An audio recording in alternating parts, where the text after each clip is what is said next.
This is 303. Javier, you want to do roll call?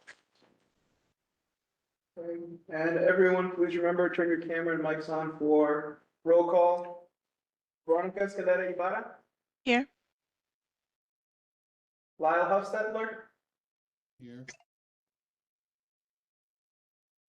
He mouthed here. I couldn't hear it, but he mouthed Can it. you hear me? Yes. Hello? yes. Okay. Cristina Solorzano, Jeff Jordan, This is Oscar Cervantes. I'm sitting in for Jeff. Victor Sains, Cervantes. Hello, Oscar. I'm here. Victor. Elizabeth Dupont, Here. Margarita Hernandez, This is Ricky Kobayashi with Parks in the City. I'm sitting in for Margarita today.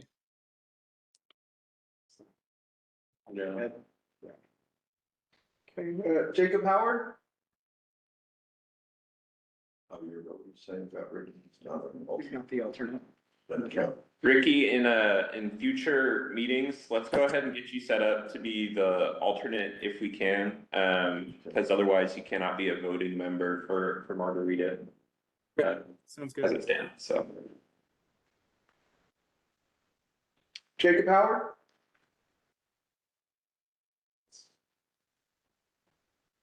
Jacob, can you turn on your mic and say you're here, please? Here, can you hear me? Yes. Okay, thank you. Sorry. Isaac Levy, Here. Eric Taft, Bill Hill, Scott Wayman, Ryan Flipson,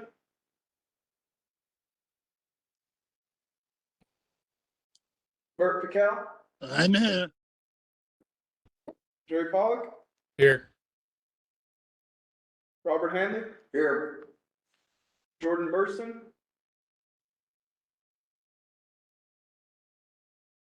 Yvonne De La Rosa, Here. Marisela Diaz Wells. Okay, Chair, we have a quorum. Okay, thank you, Javier. We have no citizens to be heard, I would assume, Matthew and Javier? Okay. Let's go to the approval of the September 11th, 2024 ATAC meeting minutes. And if there's any corrections or modifications to be made, please note that now. Otherwise, I'll entertain a motion in a second to approve the September the 11th meeting minutes.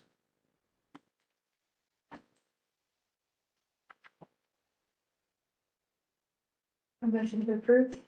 Okay, I have a motion to approve. Second. And I have a second. And instead of doing a roll call vote on that, it's by acclamation, we'll go ahead and approve it unless somebody has an objection, and I'll listen to any nays. Hearing none, the meeting minutes are approved. Next item on the agenda is item 4, which is discussion and appropriate action on the Active Transportation Advisory Committee bylaw update. And Matthew's got this, and for those who aren't aware, haven't been here in a while, he'll tell you why we're updating the bylaws. Yeah, so, Matthew Moreno, multimodal transportation planner at the Alamo area MPO. If you remember last year, we had a little bit of drama with the bylaws, because every 2 years we have to reseat those non-governmental organizations, and that 2-year period ended last year. So as a result, I told y'all we would revisit bylaws, make sure to clean them up annually. That's exactly what we're doing. And in addition, we are simultaneously going to look at our boundary expansion and the possibilities of what that could look like for ATAC. So moving forward, our purpose of revisiting is to discuss and take action on revising ATAC's bylaws. Next slide. So the main issues we're looking at today is that the Transportation Policy Board has requested ATAC to redefine its membership to accommodate for AMPO's boundary expansion. I will have a staff recommendation, but I will also have what TAC has voted to move forward with at this time at their last meeting last week. So ATAC membership is listed within the ATAC bylaws. ATAC has approved the addition of a multimodal representative. If you remember earlier this year, we did seat that starting this coming October. So we will be able to move forward with that shortly. And ATAC has more members than any AMPO committee, and long-term vacancies tend to be an issue, specifically with the county seats, which actually we did just get an email from a Comal County representative looking to fill that seat. So we might have the Comal County filled, but the Bear, Kendall, and Guadalupe County seats in ATAC have been vacant for a very long time. So with that, the Alamo area study area is also expanding into the entirety of Kendall County. It used to be just the southern half. We are also taking in the eastern portion of Medina County and a little bit of Atascosa, where the city of Lytle is. So the Alamo Area Transportation Policy Board membership changes include removing VIA's ATV representation on the policy board. They added a representative for Kendall County, added a representative for Medina County. They converted Kendall County geographic area to the city of Bernie and added another city of San Antonio and Bexar County staff representation onto their policy board.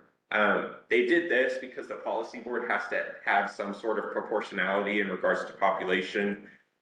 Since they're the final board, they want to be as representative of the population as possible.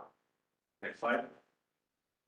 For ATAC, we don't necessarily have that same issue of geographic proportionality. We don't need to encompass the entire geography as we're an advisory committee. We want to say, but it's way more important for them. So currently ATAC has 23 voting members, and we'll be adding a multimodal representative soon, which puts it up to 24 voting members. So the high number of members due to ATAC is due to ATAC being two different committees. It was the Pedestrian Mobility Advisory Committee and the Bicycle Mobility Advisory Committee, and those were combined during COVID. So that's why we have so many members compared to the Technical Advisory Committee and the Transportation Policy Board. So staff recommendations to include the Medina geographical area and the rest of Kendall County, while also keeping the number of seats as low as we possibly can in ATAC, is to review county positions with the possibility of city and county co-representation, reviewing the multimodal representation, removing the Advanced Transportation District representative in line with what TPD and TAC are already doing, removing long vacant non-voting representation. Again, these are not voting positions. They're just positions that have sat vacant for many years. And revisiting bylaw languages specifically to be a little bit more inclusive of those with differing abilities. So going into staff recommendations a little bit more. Again, we do not have to move forward with this. So if there's any discussion, I'd be happy to take it at the end, and I'll talk a little bit about what TAC is doing. Staff recommendation is redistributing that county representation.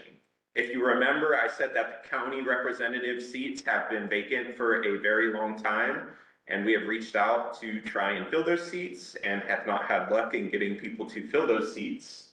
So staff's recommendation is to actually follow what currently is happening with the city of Bernie and Kendall County. Since we were only in the southern portion of Kendall County, we grouped the city of Bernie as the main representative and Kendall County as their alternate for ATAC. And so staff is recommending we move forward with doing the same thing for Comal and Guadalupe counties for ATAC. This would essentially eliminate 2 seats, which reduces the amount we need for quorum, which if you heard us talking earlier, we almost had a issue with quorum today. So that's something we definitely want to look into. If not this, then something else. So that's why we kind of looked into how can we consolidate the county and city representatives for these more rural and suburban counties. Next slide. In addition, we did want to be geographically representative of Medina County joining AMPO. So we do want to include a Medina County geographic area. This one has a little bit more leeway. The cities of Hondo and Castroville have populations of 9,000 and 3,000 respectively.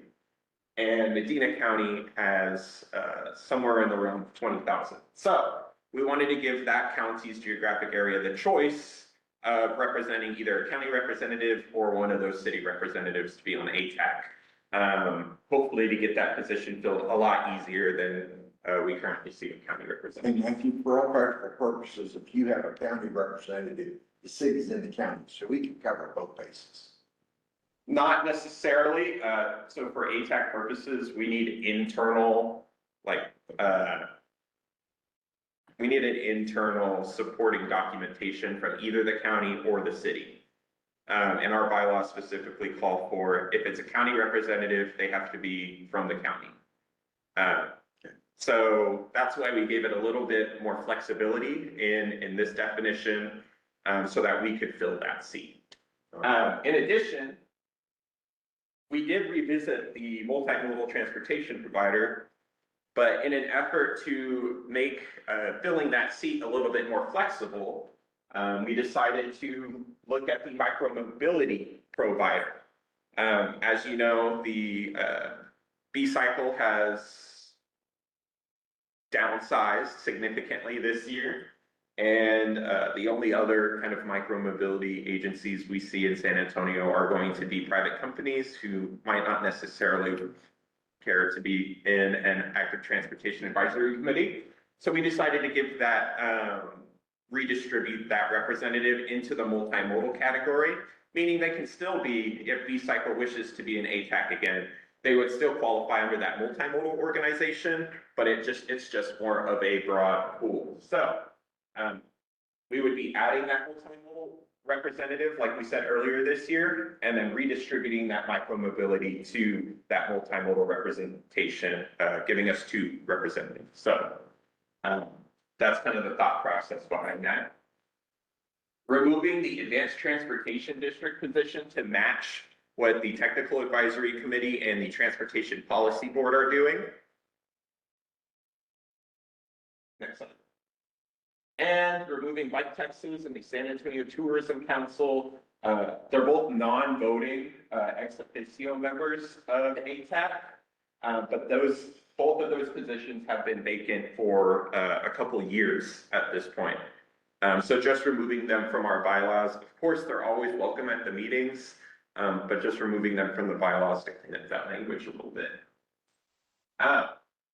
And renaming bicycling organizations. So we would go through the entirety of the ATAC bylaws. Any mention of bicycling would be replaced to cycling. And this is just a more inclusive term, particularly those with different abilities. And it's a fairly small change to show that representation. So a review, redefining TAC appointees. We would redefine TAC appointees specifically in ATAC as the co-chairs of ATAC. So instead of us having to go through one more administrative process to appoint both representatives and alternates to TAC, this would automatically make the 2 co-chairs of ATAC into the TAC representatives of ATAC on the Technical Advisory Committee. So the only thing we would have to do is appoint their alternates. Pretty much it's removing one more administrative step, one more agenda item in future ATAC meetings. So, next slide. Here's a timeline of if we take action today and move for recommendation, what that looks like. Today is the ATAC bylaw discussion and action to approve the Senate TAC. In the November TAC, which I believe was just recently canceled actually, it will move to the December TAC meeting for approval of the ATAC bylaws and recommendation to the Transportation Policy Board, where it will be approved in the December November, December combined transportation policy board meeting. In the future, the ATAC multimodal application will be posted pending TPB approval and ATAC membership and discussion and action of those applications. So this is the action requested for the staff recommendation. It is a motion to approve the changes to the ATAC bylaws as presented, which includes redistributing Comal and Guadalupe County positions to alternates of New Braunfels and Seguin, add a Medina County representative as a geographic area, which can be from county or municipality, add non-governmental representatives for a multimodal organization, one of which replaces Micromobility, remove the ATD position to match TAC and TPB, rename any mention of bicycling within bylaws to cycling, redefining TAC appointees as the co-chairs, and removal of non-voting positions. Are there any questions about the staff recommendation for the bylaw updates at this time? So for the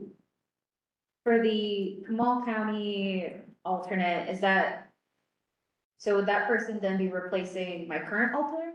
Or would it? Correct. Okay, because I don't know who that would be at Kamal County, so, So you'd have to work together to fill that position. okay. And that won't occur until February, is when we do that. Probably the earliest would be February. The approval wouldn't happen until the policy board approves it, which won't happen until December. Mhm. So Okay. we would have many months Matthew, before. the policy board will approve changes to the bylaws, but our current membership terms, don't they expire in February and or March? So in other For the words, that's when we would make the official change, or would we make it in December if TDP approves it? For the non-governmental organizations. Yeah, governmental works that she's talking about for an alternate for Comal County, and I'm going, do you do that now effective the December when the TDP approves it, or do you wait until the cycle? So actually, that is a really good question, because some of the things we talked about, like the boundary expansion, would not be able to happen, such as adding the Medina County seat, until the governor approves the boundary expansion, period.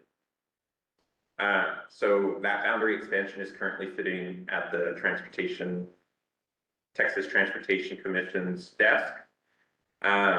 There is no set date on when that could happen. It could be next week, it could be 6 months.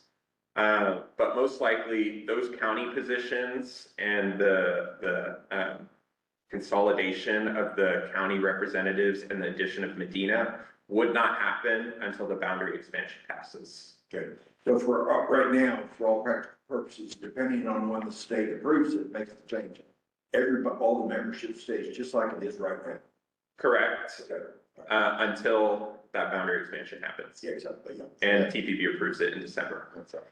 Now, is there any ATAC members that have any comments or questions on the presentation Matthew just made? Also, I forgot to mention, the staff recommendation that I brought forward brings our voting membership down from 24 to 22. Just a FYI, before we did the consolidation during the pandemic, which is basically in 2021, we had about 23 or 24 BMAC people. And then plus we had the PMAC, which was like about 15 or 18 or something like that. So when you consolidate, and we really shaved it down. So as far as the size of the committee, PMAC for years was much larger than our current proposed ATAC committee. Right. Okay, just want to make that. Is there any, We have a handout. who's got the, oh, okay. Go ahead. Hey, Matt, I just had a question. So I just wanted to confirm that TAC did vote to remove ATD. Yes, I believe so. Okay, because I understood it and I had asked Sonia that it was to keep ATD, but I just wanted to confirm. So if you can find out whenever you can. I will double check that, but I'm pretty sure TPB is moving forward with that, so I can Well, double I know check. TPB is. I just wanted to make sure on TAC. I'll double check with TAC. Thank you. Don't think they did? Okay. Verified. Then, Yeah, Lyle has his hands up. Lyle? Yeah, can you just explain that first bullet point again, please? that is the consolidation. So currently, as it stands, the city of Bernie and Kendall County essentially have one representative, and that's the city of Bernie. And Kendall County serves as the city of Bernie's alternate. So we would be proposing doing the same for Comal and Guadalupe counties. Since those county positions tend to be vacant already.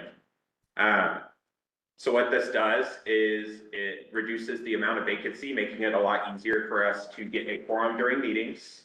And it also reduces the amount of seats that we have to sit at the county level, which in theory would make it easier for them to appoint someone to it. Especially knowing that they already have a city representative there, and they would simply be the alternate to the city. So that's the thought process behind it. From what I understand, Yeah, I would just, what I was wondering is how does that compare to the Kendall County and Bernie arrangement? And as long as it's consistent, I think that's what I'm most. that's what we're recommending, is that those three counties are, the suburban and rural counties stay consistent. Gotcha. Joey? Hey, Matthew, I just want to, especially on the side of like, the language changes from like the bicycling to cycling, or even cleaning up or streamlining the ATAC or the TAC appointee process, definitely appreciate, that work and making that happen. I know there's been some spots in ATAC since it's been formed that there's been some vacancies on TAC because of like co-chair changes. So I think that's gonna be helpful to make sure that ATAC has representation on TAC or consistent representation. And also for like the multimodal organization, I know the multimodal organization position, that's something that's been talked about a lot, or a few times at least in the past, maybe in the past year, especially in discussion around like there should be a spot maybe for folks who are interested in, or advocating for transit or other options, maybe a little more open-ended. So definitely excited about those changes there. Yep. We want to make it more flexible to be able to fill those seats, so.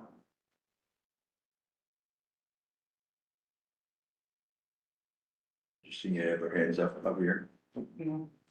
Any other questions? Not hearing any. This is an action item. I have one, sorry. Okay. So what is the thought process of like doing Comal and Guadalupe County as alternative versus primaries? And having the city of New Braunfels be the alternate?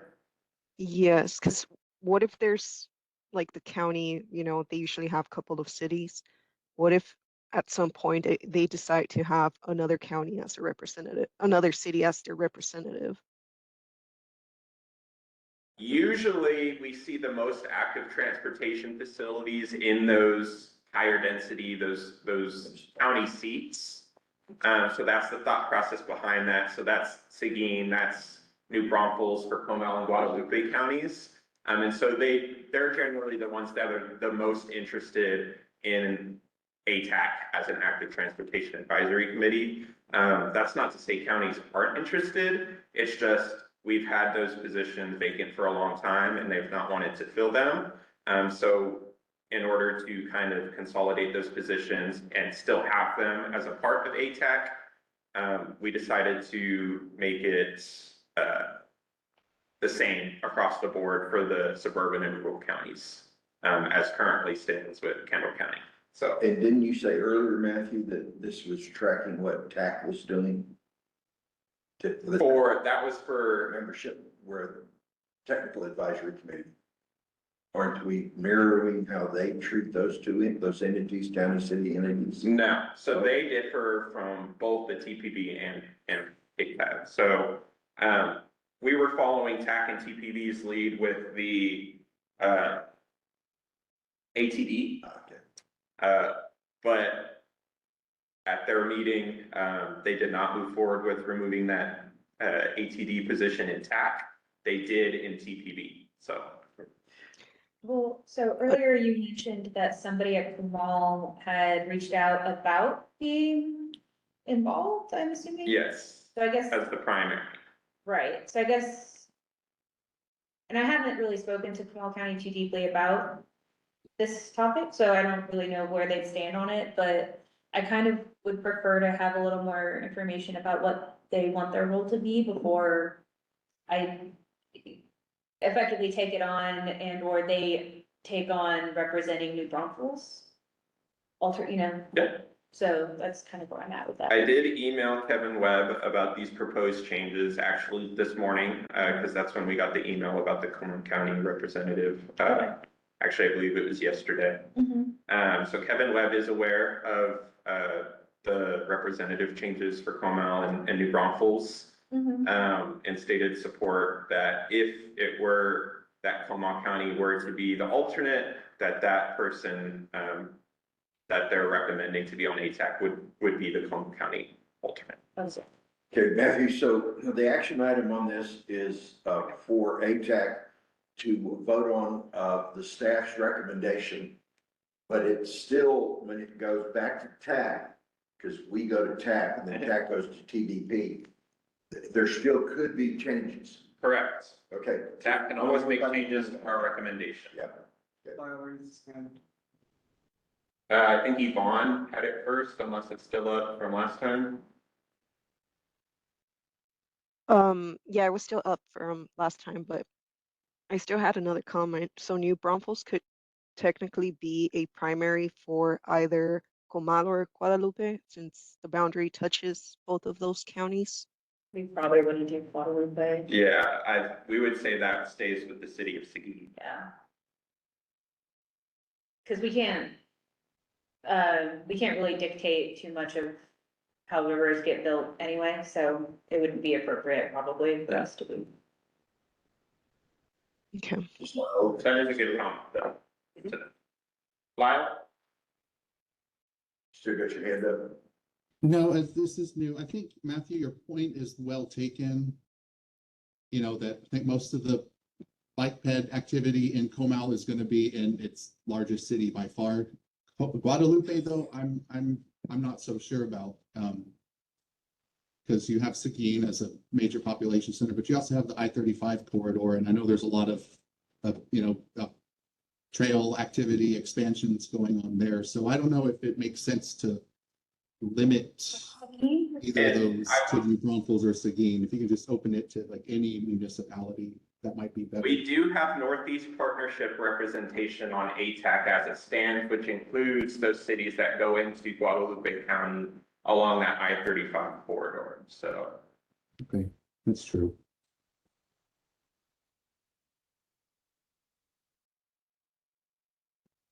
Any other questions? I have a question.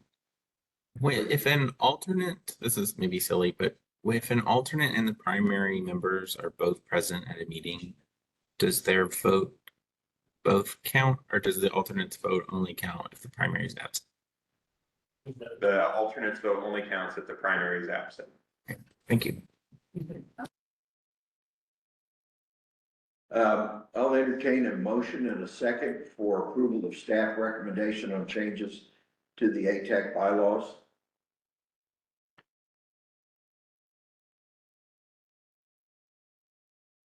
Motion to approve. Elizabeth has made a motion to approve. Do I have a second? A second. Who's that? Jody. Joey. Okay, thank you, Joey. I have a motion and a second to approve staff recommendations for the changes to the bylaws of the Active Transportation Advisory Committee. And unless somebody opposes this motion, I'm going to assume it passes unless I hear a negative so that we can report a negative. Are there any people that are against the motion that was made? Okay, the motion is approved. Bylaws are always fun. Those are, yes, we have done them for many years. Okay, next item on the agenda is item 5, presentation on the Bike Network Plan Final Report. And Javier.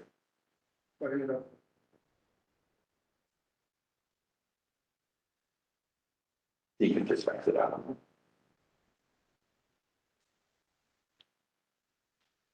We might, because they don't even first right there, but. Here it is, yeah, absolutely, fast, appreciate it. Gee, Joe, I should stand on the screen. Javier. Sign meeting minutes. Oh. Anyways, good afternoon, everybody. I'm Isaac Levy. I'm the Senior Transportation Planner for the City of San Antonio's Transportation Department, as well as the Deputy Project Manager for the City of San Antonio's Bike Network Plan. And today I'm going to present to you guys an overview of the Bike Network Plan as we're in our final phases.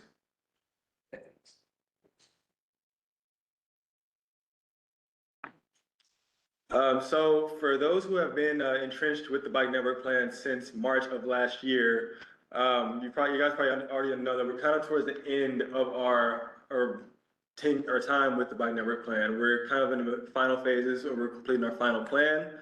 We're putting together all the things that we've compiled throughout the whole entire year, a year and I'll say 6 months, from existing conditions report to our first health impact assessment, to prioritization framework, our recommended network, the bike design guidelines, and then onto our performance target memo, our policy action report, our second health assessment, and our funding strategy plan.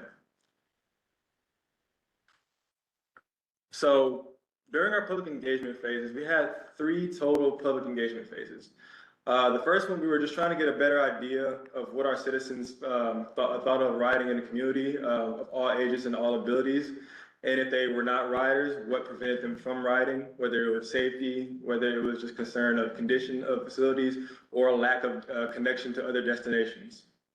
From there, on our second phase, we wanted to get feedback on potential designs and routing, where citizens wanted to see where the bike routes go, as well as what type of facility do they want to see. Do they want to see a protected bike lane? Did they want to see a painted regular stripe bike lane? Were they okay with just a bike route? Or any other application that they may come up with? And then our third and last phase, And then our third and last phase, we want to bring out the draft network that we designed by compiling the information that we got from our citizens in phase 2.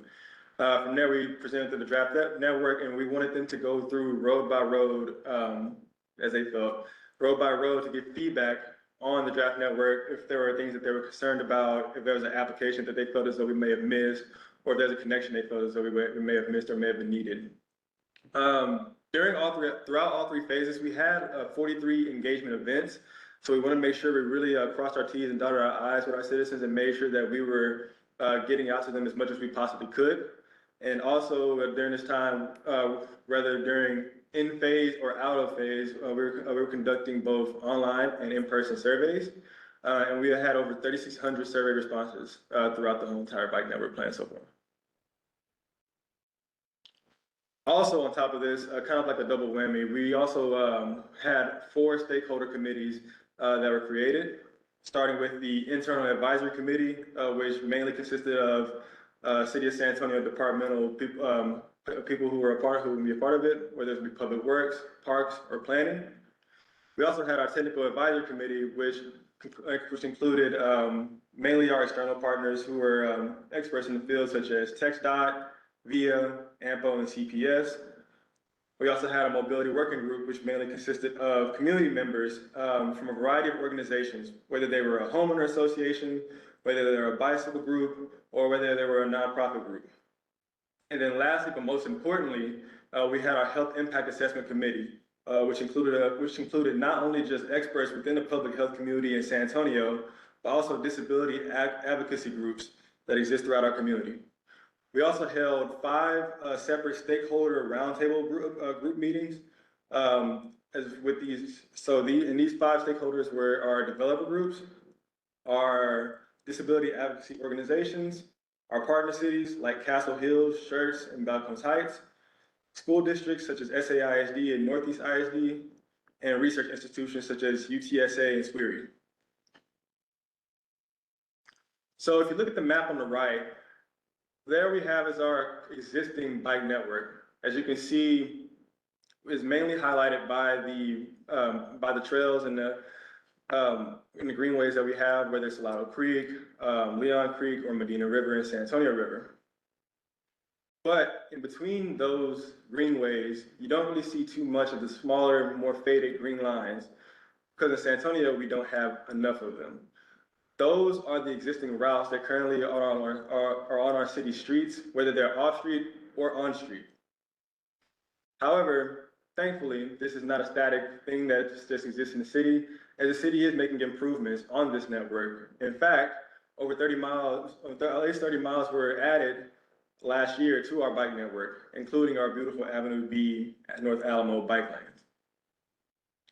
During our existing conditions assessment, the citizens of San Antonio told us that 24% of them told us that they cannot reach a destination via a 15-minute bike ride.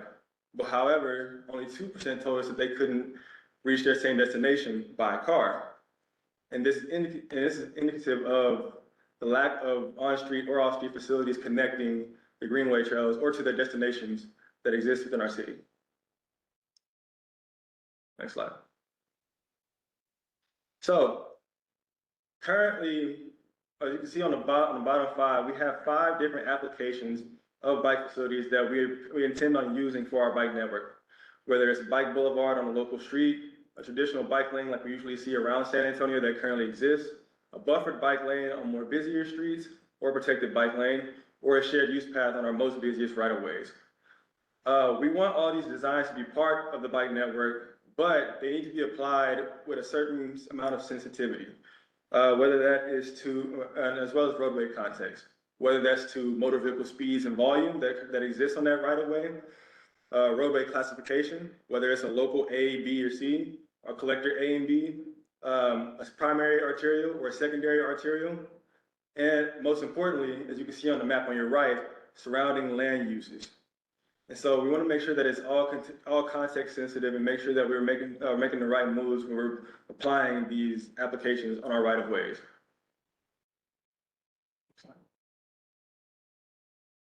So as a part of our bike facility guidelines, we also want to make sure that there are special considerations for each of these facilities, some of which may either enhance them or make them more cost effective. But for example, on bike boulevards, which is where cyclists and drivers are kind of sharing the same space, it has to be something. The bike boulevard has to be something that's safe and effective. And in order to make it safe and effective, it has to be traffic calmed. Some of the applications that we can add on those right-of-ways that would have a bike boulevard could be speed humps. It can also be chicanes and median islands. Potentially, so these features are also something that we've included within our Vision Zero action plan, which has been passed this previous September within the City Council. On protected bike lanes, to make them a little bit more cost effective, we understand that the most effective way of doing it is usually a curb, usually a poured in place kind of concrete curb, but that is a very expensive way of doing it.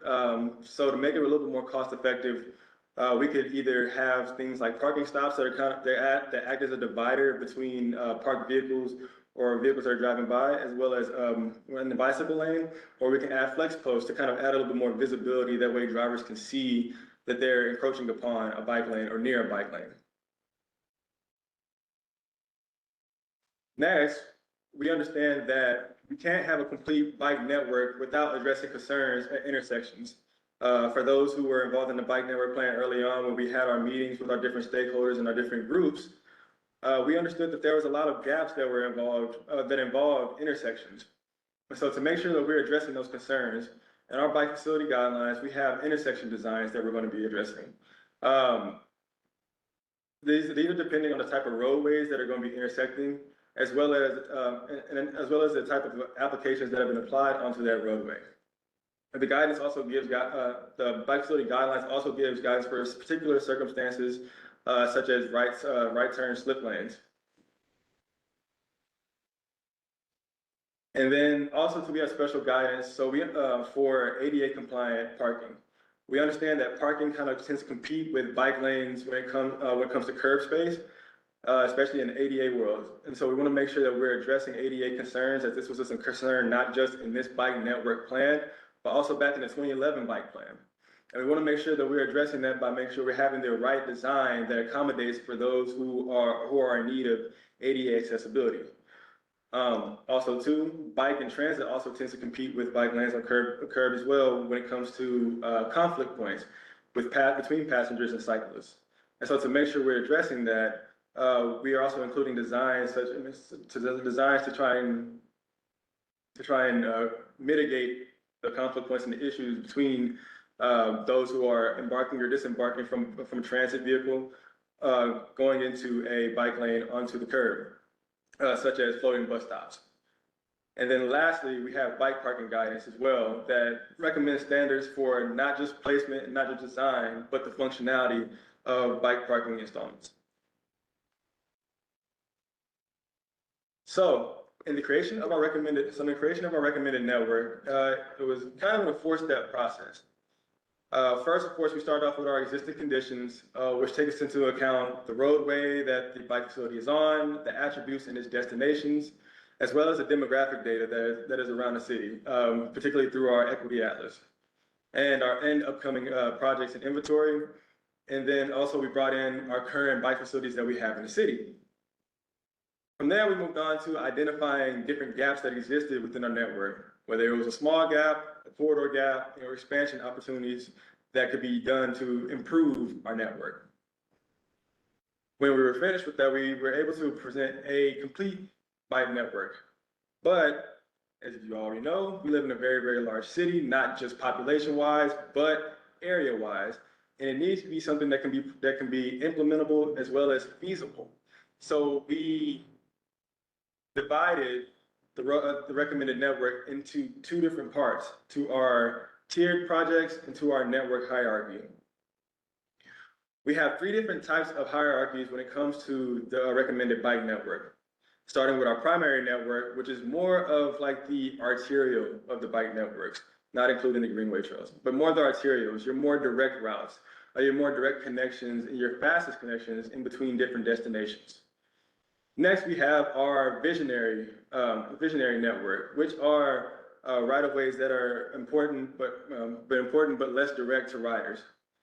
And then lastly, we have our neighborhood network, which is less direct, but more quiet and more safer for users.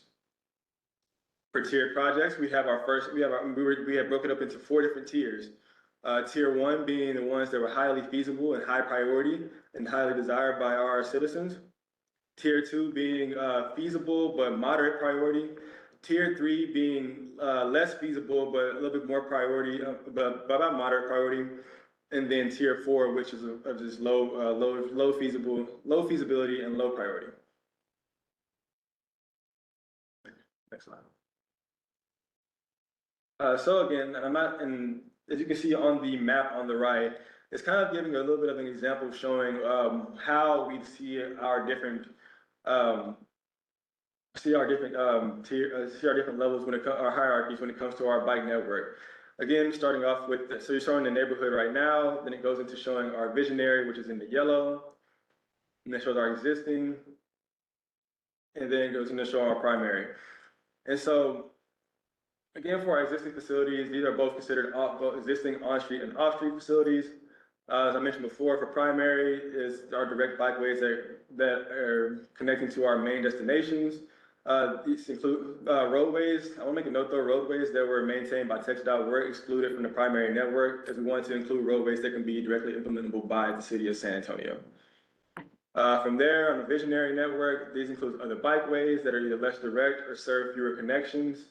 That fall on TxDOT roadways or are extremely difficult to implement due to different connections or crossing issues, whether it be a Union Pacific crossing. And then, of course, last but not least, our neighborhood network, which is our local low street neighborhood connections. Next one. And to just show you guys our feasibility, so this is how our project here is for feasibility. So this is how we kind of came across our feasibility scale, starting with those who are most feasible, less feasible, and then our priority scores from left to right. So tier one are projects that we believe that we implement within 1 to 5 years, and we believe we total up to about 340 miles of the recommended network can be implemented within that tier one section. Tier two are parts of the bike network that we believe can be implemented within 3 to 10 years. And so far, that takes up the biggest chunk of our recommended bike network with 739 miles of a bike network that can be implemented in that time frame. In tier three, these are bike projects that can be implemented within 5 to 15 years. And that includes up 423 miles, and then tier four being our long-term between 10 to 25 years, and on 255 miles are long-term visionary projects. So as part of the bike network plan, we are also looking at different policies that we can recommend for future implementation. These policy recommendations are going to be, or so for looking at these policy recommendations, we're going to be touching on our Unified Development Code and our Municipal Code for the City of San Antonio, as well as policies that we can advocate for on a state level in the Texas legislature, as well as new policies that can be created by our department. So some of these policies that are recommended on usage of our bike infrastructure includes helmet laws, riding on sidewalks, parking, obstructing bike lanes, Idaho stops where you are treating your stop signs or street lights or stop lights as yields, safe passing, pedicab permits, operation, and of course bicycle security. And some of the recommendations on deploying bicycle infrastructure includes our complete streets, which is another one thing that was passed also in our city council back in September. Right-of-way acquisition and maintenance, utility relocation, roadway reallocation, setting speed limits, establishing a lower level of prima facie speed limit within the city, as well as traffic study requirements and cyclist visibility. So our performance metrics so we can measure how successful the bike network plan is, we have about 11 particular metrics. Starting off with a semi-annual count of crashes resulting in death or serious injuries of cyclists. Then semi-annual count of roadway projects receiving bike improvements. A semi-annual count of intersections that have received bike improvements as well. An annual percentage of ACS commute mode share, whether that's a change in mode share, whether it results in more or less cyclists that are on our roadways.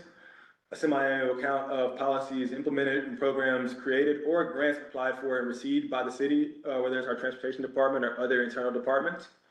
The count of number of residents and students that have been reached by our bicycle education activities that we are doing with our education team at the transportation department. The semi-annual count of bike infrastructure related in-person and online events. The annual count of trips that are being connected through bicycles on VIA. Using counters on the bike racks that are either going to be inside of the bus vehicles or in front of the bus vehicles that currently exist. Annual reduction in rates of chronic diseases, a semi-annual reduction in vehicle miles traveled by people within our city, and then also too, as well as biannual observed counts of bicycle users within the city, using TxDOT's TTI bike counts that we used earlier. But to make sure that we can actually fund the bike network plan, we've also listed out a number of different funding opportunities. Starting off with the local side, we have our IMP for the city of San Antonio that we use mainly for street maintenance, but that can also be used for roadway striping. So if we're applying a typical bike lane, we can also you can use the IMP funding to help with that. Also too, we have our ATD funding that we use for the city of San Antonio that can be used for funding and implementation of transportation mobility projects as well as bike projects.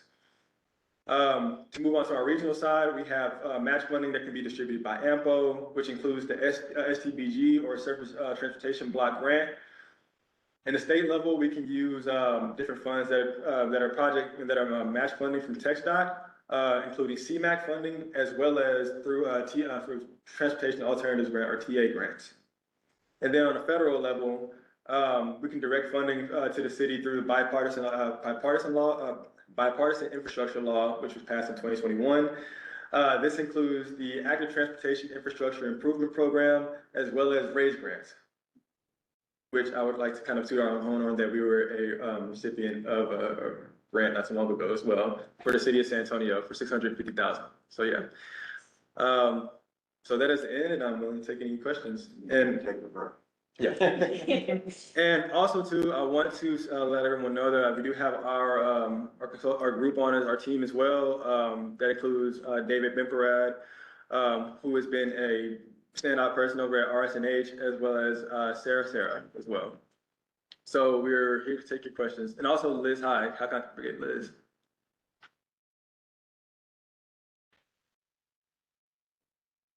Any questions for Isaac?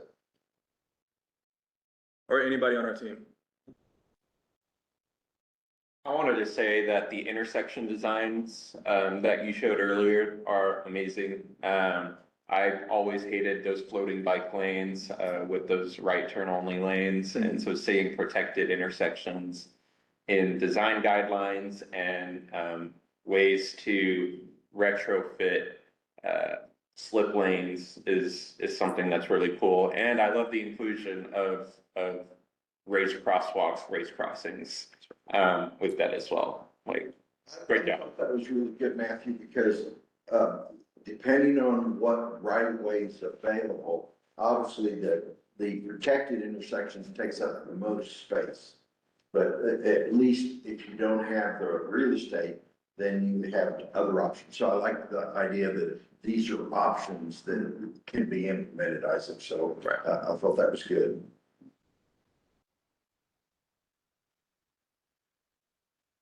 And just to remind you too, this is all part of a toolkit as well with the design guidelines. So it's not just like one application for that one thing. You know, it's different types of applications that can be used differently around the city. Yeah, I did have a question. In the previous City of San Antonio bicycle master plan, they actually put out a city map and they showed bike paths. And they did not use any discernment between implementable bike paths and unimplementable because of either right of way or other issues. And the reason I say that is because the city of San Antonio in their Unified Development Code adopted master plan. So even if it wasn't an implementable bike pathway, the city said you had to do it. Right. So you're the owner, and when you said developer groups, I'd say developer client groups, is that they have to then go through a process to get a contract modification request. So I'm just wondering, how did y'all vet implementable pathways and non-implementable pathways when you put it on the map? I think that I'll let Larry, David, or Liz kind of explain that one. So, because it was kind of a stunt process a little bit. Thank you, Isaac. I'm happy to field that one. We, as Isaac showed, the way we prioritize projects in this plan is combination of, priority, which had all of that, that GIS-based scoring methods. We got all the data from all the community engagement and all these other inputs, census information to go in in regards to equity to get a priority score. Then we paired that with a feasibility score. The way we determined feasibility was 13 binary checks about each project. Some of them were GIS informed. Is this on a bus route? Is that going, that which, makes it, we broke up these feasibility concerns, these checks into 3 levels. So a low level feasibility concern would be coordinating with VIA. That's something you got to do. And definitely if you get like 8 of these low level feasibility concerns, that makes it less implementable. But if it's just one, that's an easier thing to get around. Medium level feasibility concern would be, this is on a road that's not owned by the city of San Antonio. So coordinating with TxDOT, it's not that necessarily makes it unimplementable. It just takes more time. It's a much longer process, and that moves you down in that tier to be a lower, not as quick to get out the door. Then you have your extremely high level feasibility concerns, and that would be really only one, which is that it requires significant interaction with a rail line. So there are some projects that cross a rail line where it's not a feasibility concern. We got a project, let's say you've got a bike boulevard that crosses a rail line on a neighborhood street. You don't need striping. You don't need anything on that rail pad to make it safe for bikes. So that's not a worry. But let's say you have to resection that crossing. Let's say you need to work with rail right of way. that makes it significantly less feasible. These projects that came up through the community still worthwhile, still worth including in the map, but maybe that's a 10 to 25, 15 to 25 year project, not a 0 to 5 year project. In terms of excluding, that was good, because what I was gonna say, in the old master plan, they had a bike path that went from Wetmore Road to Almas Park. And their pathway was along the railway. And you're never gonna get the railway, well, let me put it, in my lifetime, you're never gonna get the railway to allow, have bicycles or multipath in their right of way. So crossing the railroad is one thing, but being parallel and trying to use the right of way is not gonna be an implementable. And I know that I heard a lot serving on the technical advisory committee to the planning commission with the Unified Development Code, said, why are you forcing us to do this? Because it's just really not implementable. So that was really the question on that, is I'm glad you have a process for evaluating that, but you can cross railroad tracks. You just can't go parallel in there right away. And I saw Lyle nodding his head, so not Lyle knows. And I'll say the other thing about the previous plan, there were trails notated in there totally outside the city's right of way, whether that's, you know, on a green, like on a floodplain or along a rail line, that we did not do that kind of analysis in this plan because Parks is running. And Isaac will tell you, and Ricky will tell you, the Parks Department is doing an amazing job deploying these greenway trails. The focus of this plan was on road, how can we make a connected bike network to get people all around the city? So there are going to be some, you'll see if you zoom around the network, some of these visionary or tier 4, these longer term connections that are off street, sometimes mostly almost entirely connecting to greenways, or maybe connecting a gap in a roadway. Maybe it's on the city's major thoroughfare plan. We wanted to include that in the network because it's a priority connection. But for the most part, everything that we've recommended in this network is on street. David, the other thing is I don't know what your strategy, that's up to y'all when you do this, but when you go to the city to have some of these, your new bicycle master plan, part of the Unified Development Code, which is the horizontal land development, you really need to sort of strategize about doing that, because there is a bent on that committee with a lot of civil engineers who work for developers. And so you just need to make sure that you've got a clear path about what's really implementable, so you don't get thrown out the baby with the bathwater per se. So that's going to be the strategy. The other thing I was going to talk about is in what Isaac presented on funding. The state legislature, gosh, 5-6 sessions ago, have a rough proportionality thing. That's usually defined in greenfields, new developments. But it doesn't mean it's not, that built environment infrastructure is exempt. And so when you get a chance to have a bite at the apple because somebody is taking a brownfield or a building and they're going to redevelop that whole block to put in any bicycle infrastructure. And so that just needs to be something that you need to sort of work on and say, how do we get this implemented and along that same process? Right now, if I tear this building down we're in and build it, I'm gonna, and the sidewalks and the curbs aren't the city code, then the owner or the developer has to replace them. And I think we need to figure out how to get some of the bicycle infrastructure included in that thought process. And I'll, you know, I want to, of course, defer to Isaac and the team at the city for how they're going to approach that.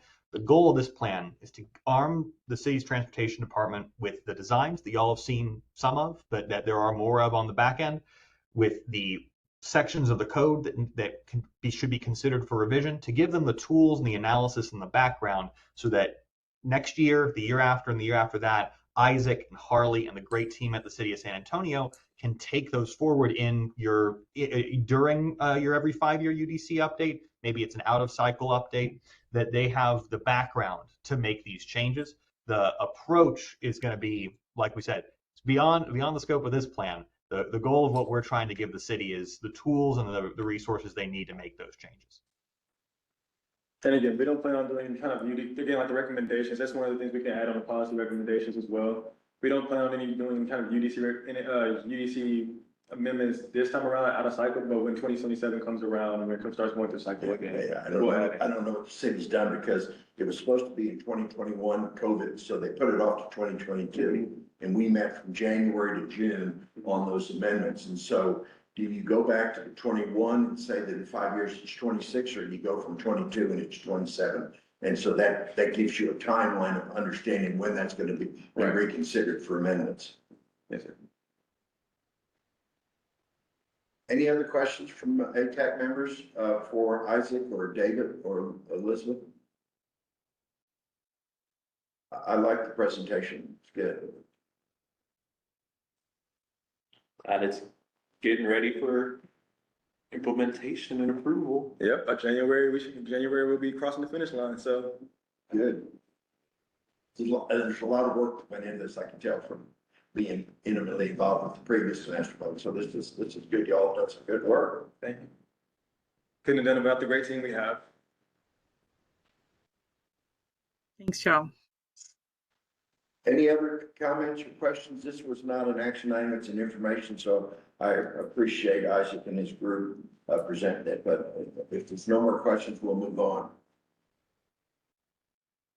Okay, the next item on the agenda is 6, and there's 3 items, and I'm gonna let Matthew go from here. Yeah, so I have a couple of announcements. October is National Pedestrian Safety Month, Walktober. So we've held a couple of events already. We were at Harmony Hills Elementary and Vogel Elementary over in Seguin and San Antonio today for Walk to School Day.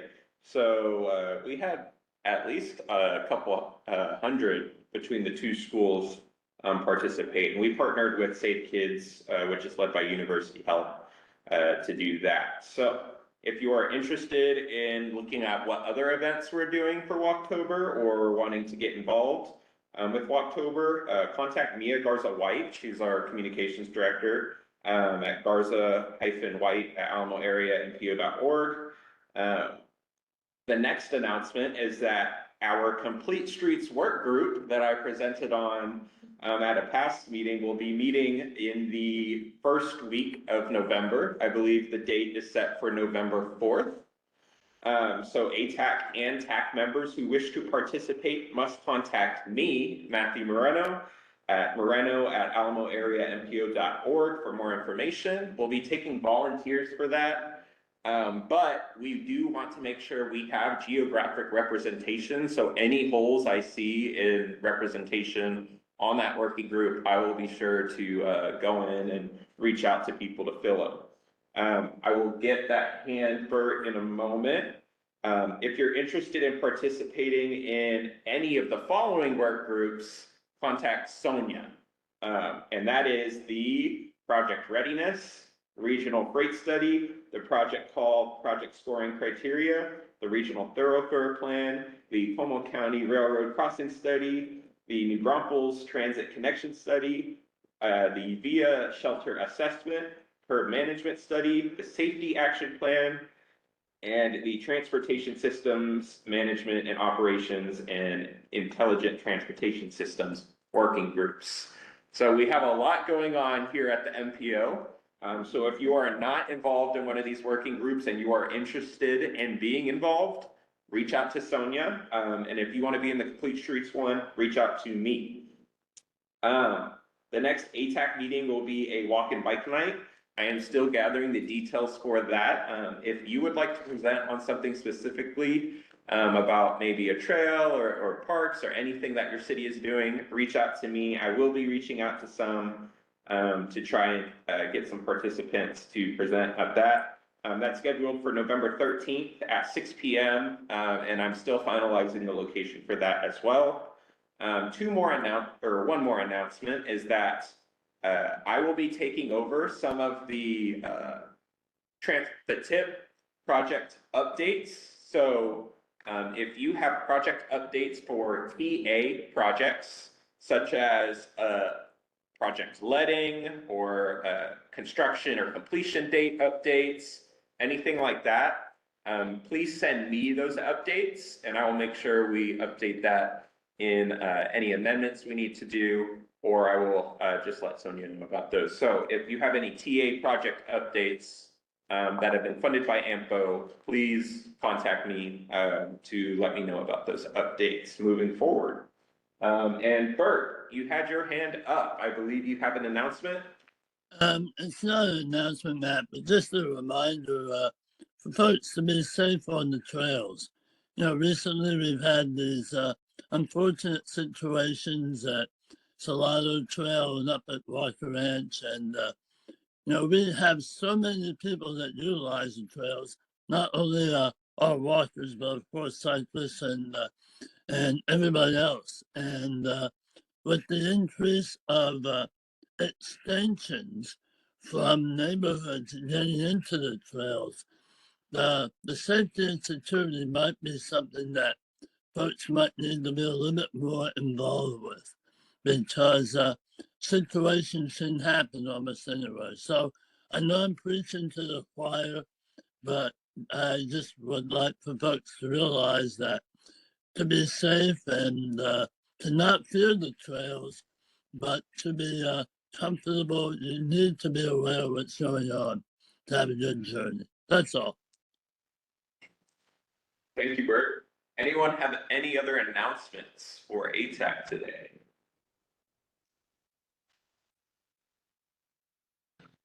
Joey? Kathy, I don't really have an announcement, but just I know these are not for discussion, but for all these studies, could you just elaborate real quick on the timeline? Because those are a lot of studies.